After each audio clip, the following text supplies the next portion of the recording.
জামাত নাকি ক্ষমতায় গেলে ইসলাম কায়েম করবে না। আসলেই করবে না, সত্যি আসলেই করবে না। একটা কথা বুঝেন, এই কথা যারা বলতেছে আসলে এরা তো ইসলাম সম্পর্কে বুঝে না। কারণ কি, এই গণতন্ত্র দিয়া কখনো ইসলাম কায়েম করা যায় না। ইসলাম সংবিধান কি? আল্লাহর সংবিধান থাকবে, আল্লাহর কোরআন, ঠিক আছে? কিন্তু আপনি যখন গণতন্ত্র দিই, গণতন্ত্র মানে কি, যে সমস্ত ক্ষমতার অধিকারী হলো জনগণ, ঠিক আছে?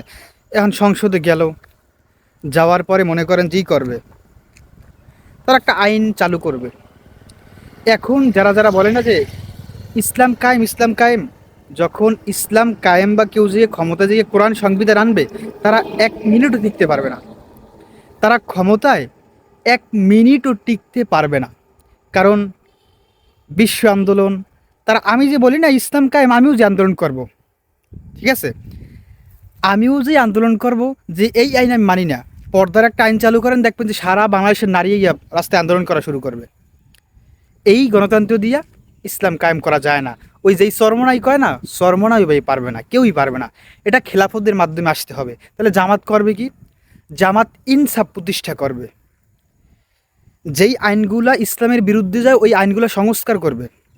যেই আইনগুলো আছে ওই আইনগুলাই ন্যায়ভাবে পরিচালনা করবে। এইটা জামাত করবে। বা একটা ইসলাম কায়েমের যে করা যায় এমন একটা সিস্টেম তৈরি করবে জামাত, এটাই করবে, ঠিক আছে?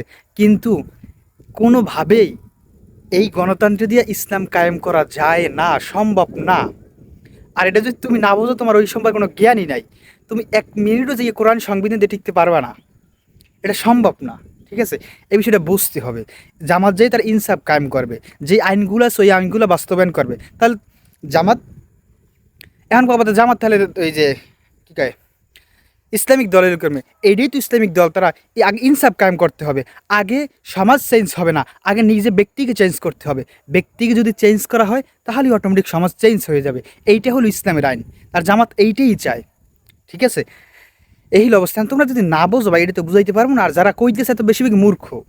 পীরেরা পারলে জান্নাতে লইয়ে যায়, এগুলো বলতে চাই না, আগে বলতাম না, কারণ বলতে তো নিজের গায়ে লাগে। আর তারা হুজুর আমরা ওই মেন্টির লোক, আগে কইলে নিজের গায়ে লাগবে, এখন বাধ্য হয়ে কইতে হয়, মানুষের বুঝাইতে হয়। আর যে মুরিদ আছে 99% মানে মূর্খ, কেউ কষ্ট পাইলে পাইয়েন, এইটাই বাস্তব ভাই।